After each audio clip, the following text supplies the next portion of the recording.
Hello and welcome two nations pride. दोस्तों, स्वागत है आप सभी का डिफेंस अपडेट के एक और फ्रेश एपिसोड। तो चलिए दोस्तों, बिना देर किए शुरू करते हैं। लेकिन उससे पहले आपका आज का सवाल ये रहा। आपको इस सवाल का जवाब हमारे कमेंट सेक्शन में लिख कर बताना है। So now let's begin.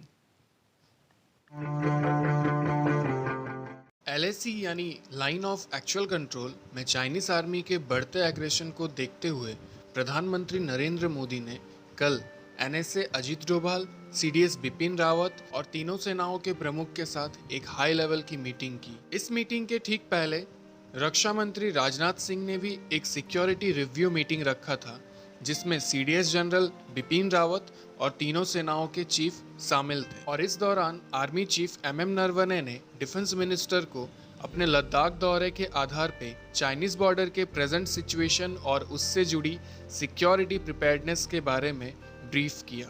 इसी बीच खबर ये भी आ रही है कि इंडियन आर्मी और इंडियन एयरफोर्स ने मिलकर चाइनीज आर्मी को उसी के अंदाज में जवाब देना शुरू कर दिया है और LAC पे ड्रोन्स डिप्लॉय कर दिया है, जिससे कि चाइनीज एक्टिविटी की सटीक जानकारी मिल सके। इसके साथ ही इंडियन आर्मी के चीफ MM नरवणे ने आज आर्मी के टॉप कमांडर्स के साथ एक मीटिंग की, जिसमें उन्होंने along LAC different security issues पे डिस्कशन किया। जैसे कि हमने आपको अपने डिफेंस अपडेट्स के पिछले एपिसोड में बताया था कि इंडियन एयरफोर्स ने अपने 8000 करोड़ के डील को फिलहाल के लिए पोस्टपोन कर दिया है और इसके जगह पे स्वदेशी कंपनियों द्वारा निर्मित एयरक्राफ्ट्स और डिफेंस रिलेटेड इक्विपमेंट्स को प्रोक्योर करेंगे। और इसके लिए हिंदुस्तान एरोनॉटिक्स लिमिटेड ने अपनी तैयारियां भी शुरू कर दी है। और इसी बीच हॉल द्वारा निर्मित HTA-40 ट्रेनिंग एयरक्राफ्ट का 6 टर्न स्पिन टेस्ट सफलतापूर्वक पूरा कर लिया गया है। और जैसे ही लॉकडाउन खुलती है, इसका फाइनल ऑपरेशनल क्लियरेंस टेस्ट भी कंडक्ट किया जाएगा। अब इसी बीच खबर ये भी आ रही है कि IAF और हॉल इस कॉन्ट्रैक्ट को जितनी जल्दी हो सके पूरा करना चाहते हैं, क्योंकि STT-40 एयरक्राफ्ट स्विट्जरलैंड के पिलाटस PC ट्रेनर एयरक्राफ्ट के जगह इंडियन एयरफोर्स में शामिल होगी, जिसके डील को हाल ही में कैंसिल कर दिया गया था।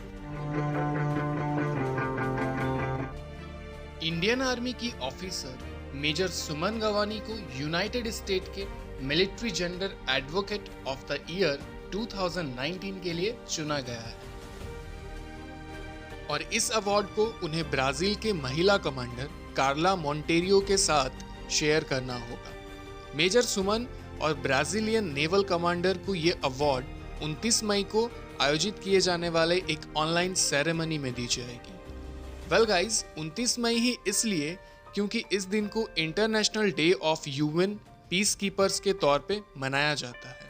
मेजर सुमन को ये award UN peace keeping mission के दौरान साउथ सुदान में अपने बेहतरीन प्रदर्शन के लिए दिया जाएगा, जहां उन्होंने वहां के फोर्सेस को सेक्सुअल वायलेंस से रिलेटेड कॉन्फ्लिक्ट्स को रोकने के लिए ट्रेनिंग दी थी। और सबसे महत्वपूर्ण बात यह है कि मेजर सुमन इंडिया की पहली ऑफिसर हैं जिन्हें UN के मिलिट्री जेंडर एडवोकेट अवार्ड से सम्मानित किया जा रहा है।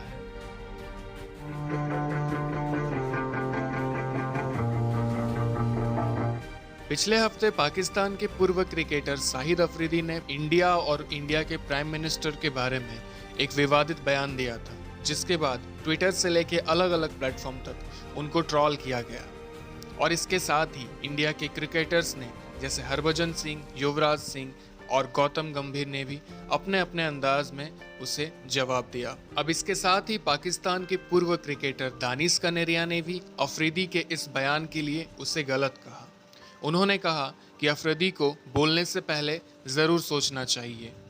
उसके एक बयान के वजह से इंडिया ही नहीं बल्कि पूरे वर्ल्ड के सामने पाकिस्तानी क्रिकेटर्स की इमेज खराब हो सकती है। इसके बाद उन्होंने कहा कि अगर शाहिद अफरीदी को पॉलिटिक्स ही ज्वाइन करना है तो उसे क्रिकेट से पूरी तरह से दूर हो जाना चाहिए। सो गाइज, ये थे हमारे आज के top 4 defence updates. I hope आपको कुछ नया जानने और सीखने को मिला होगा।